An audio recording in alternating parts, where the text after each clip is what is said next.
धन्यवाद। धन्यवाद। माननीय सदस्य मुलायम सिंह यादव।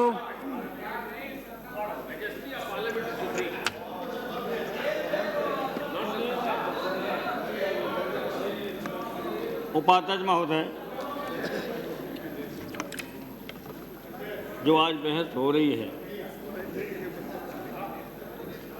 इस बहस का कराने का जिम्मेदार कौन है?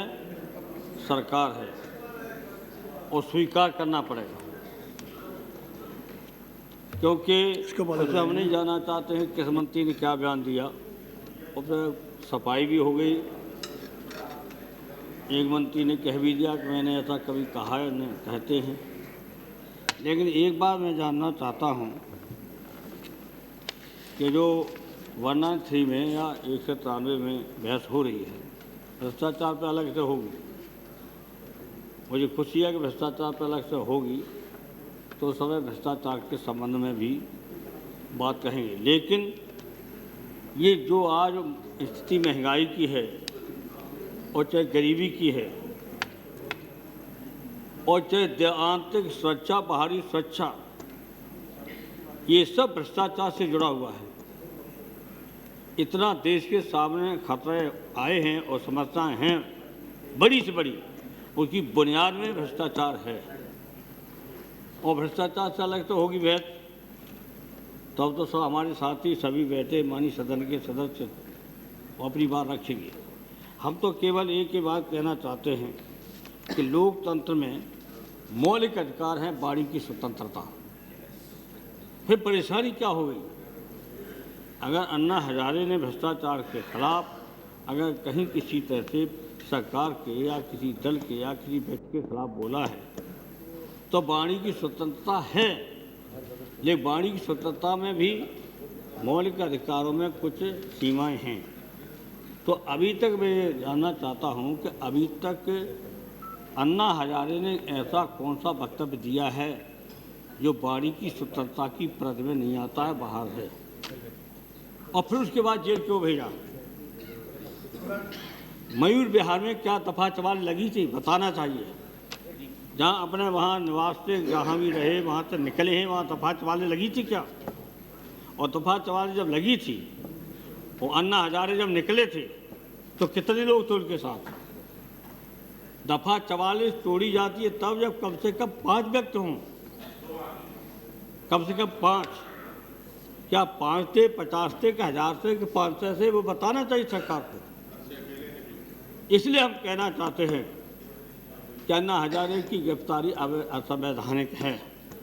वो असंवैधानिक हो सकता, समझ गए हों, बैठे हैं विद्वान कई वकील वहाँ, सुप्रीम कोर्ट तक ने बता दिया होगा कि यह असंवैधानिक है। अगर सुप्रीम कोर्ट में कहीं जाएंगे तो सरकार का और छींचा लेदर होगी। कैसे गिरफ्तार कर सकते हो? मयूर विहार में हम जानना चाहते हो खुल के आया, क्या दफा 44 लगी थी, या जहाँ से कदम अपने निवास से निकले हैं, जिसका निकले हैं रहते थे, वहाँ से क्या दफा 44 लगी थी? और दफा 44 जब नहीं लगी थी तो गिरफ्तार क्यों किया? और उसी का कारण है कि आपको छोड़ना पड़ा। समझा दिया होगा, आप तो वकील हैं सुप्रीम कोर्ट का, आप जैसे लोग हैं कहीं समझा दिया होगा कि मामला सुप्रीम कोर्ट में जाएगा। ये वकील ये भी बैठे हैं, तो शायद ऐसे वकील ने सलाह दे दी हो। वरना संवैधानिक है, गलत है, अलोकतांत्रिक है। और आज मैं कहना चाहता हूँ, इसके लिए सरकार को कम से कम माफ़ी मांगना चाहिए। इस संविधान के प्रति से संविधान की बात करते हैं, संविधान का उल्लंघन किया किसे? हमें मौलिक अधिकार जो मिले हैं संविधान में, उसके अनुसार उन्हें बोलने का अधिकार है। भ्रष्टाचार के खिलाफ, सरकार के खिलाफ, संस्था के खिलाफ, तो उससे आपत्ति क्या हो गई सरकार? ये तब गुस्सा क्यों हो गए? धरना प्रदर्शन, नारे, जुलूस, सब का सब है अधिकार। अनशन कर सकते हैं, वो तो है, अनशन का अधिकार था, है, अपना विरोध प्रकट कर रहे हैं। जिनके साथ जनता नहीं होती है, वो बेचारा अनशन करके अपनी बात को जनता तक पहुंचाता है। अब धीरे धीरे परेशानी हो गई आपको, अब जनता हो गई उनके साथ काफ़ी। हम ये नहीं कहते पूरा देश के लिए, जनता काफ़ी हो गई और हमदर्दी काफ़ी हुई है। इसका अब आपको परिणाम होना पड़ेगा। मुझे आश्चर्य है कि 1975 से सीखे ही नहीं आप, सबक भी नहीं लिया। कम से कम 1975 का सबक तो ले लेते कि जयप्रकाश पे आपने आरोप लगा दिया, जयप्रकाश जैसे पे आरोप लगा दिया कि आप बनारस गांधी ट्रस्ट का पैसा विदेश से आता, कहाँ से आता है। अगर ये शब्द नहीं बोला होता तो जयप्रकाश कभी नहीं निकलते। जयप्रकाश इस बात को नहीं बर्दाश्त कर सकते थे, निकले और गुजरात से निकल करके चले आए बिहार, बिहार से आ गए यूपी, यूपी से पूरा देश खड़ा हो गया। क्या करना चाहते हो? अगर आप में सद्बुद्धि आई हो तो कम से कम 1975 याद कर लो। इसी तरह से जनता को खड़ा किया गया था, जनता पे खड़ी हो रही है। हम ही नहीं कहते पूरी तरह उससे जयप्रकाश जी के आंदोलन की तरह हो गई हो, लेकिन होगी। है नहीं कोई जयप्रकाश और लोहिया, ठीक कहा तो सजा लोहिया नहीं है, जयप्रकाश सही, ऐसे लोग नहीं हैं। ऐसे लोग जिस दिन को निकल आएंगे उस दिन आपको फिर बहुत थोड़ी शंका में इधर आना पड़ जाएगा। ये स्थिति पैदा आप कर रहे हैं 1975 की।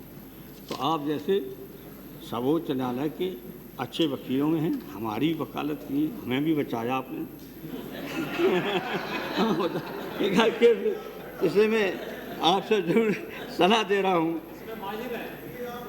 तो दो बातें याद करें भाई, बिहार में दफ़ा 44 लगी थी और वाणी की स्वतंत्रता पर आपने प्रतिबंध लगाया, तो क्यों लगाया? इसका जवाब आना चाहिए। हमें ज़्यादा नहीं लंबा चौड़ा भाषण देना। और आज जब आप देख रहे हैं कि भ्रष्टाचार की वजह से, मैंने आपको बता ही दिया कि भ्रष्टाचार की वजह से महंगाई बढ़ी है, ये पूरे सदन को स्वीकार करना पड़ेगा। इसकी तह में सबसे ज़्यादा भ्रष्टाचार है महंगाई की। अब आया सामान की कमी होती, चीनी की कमी होती, खाद्य सामग्री की कमी होती, किसी चीज़ की कमी नहीं है, फिर महंगाई क्यों है?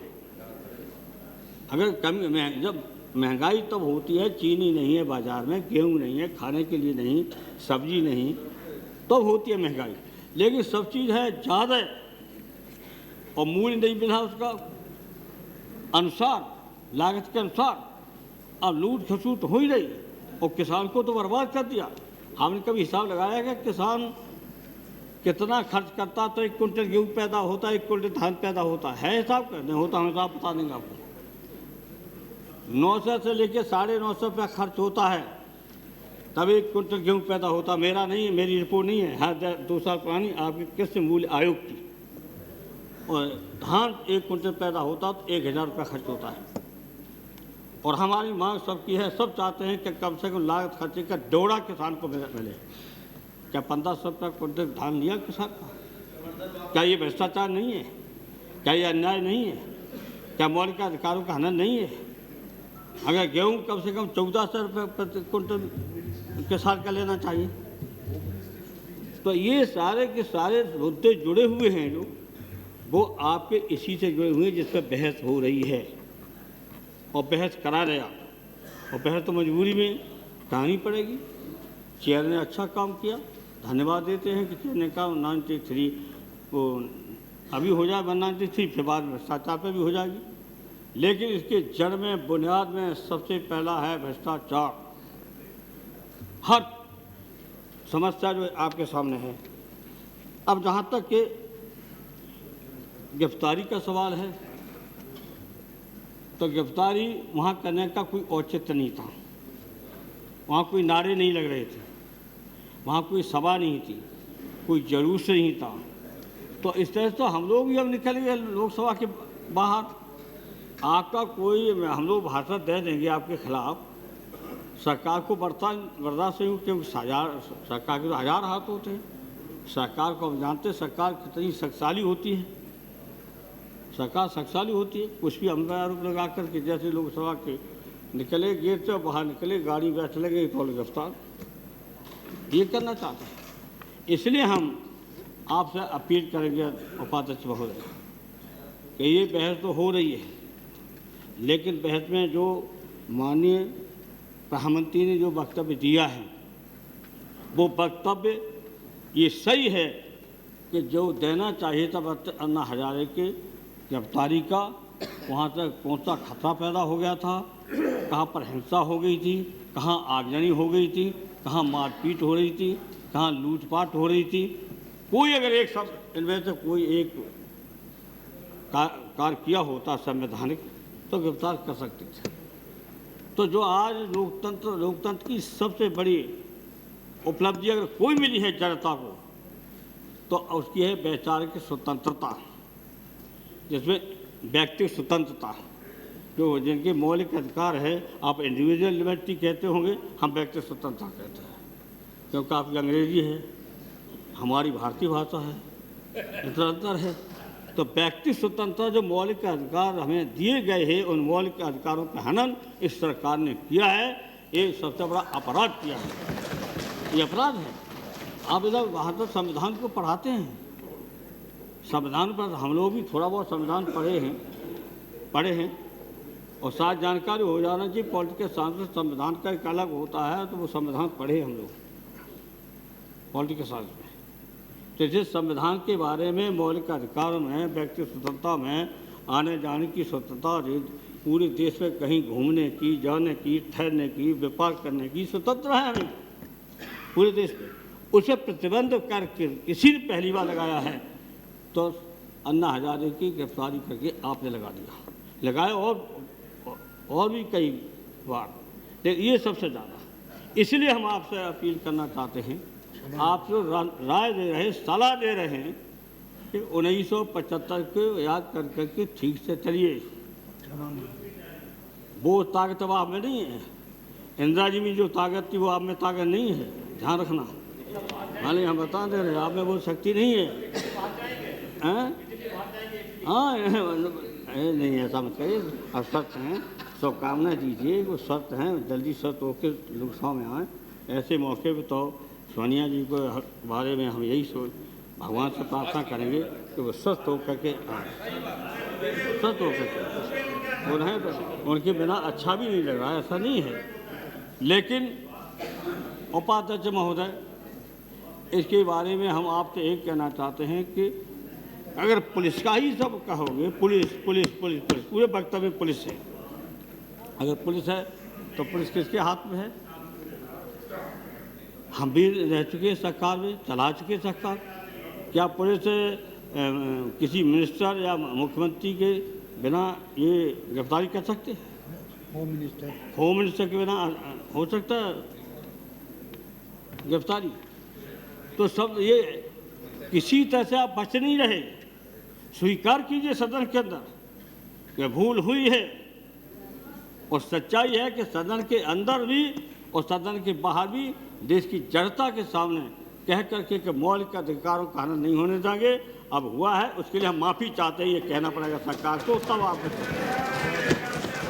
ये मामूली नहीं है, गंभीर है।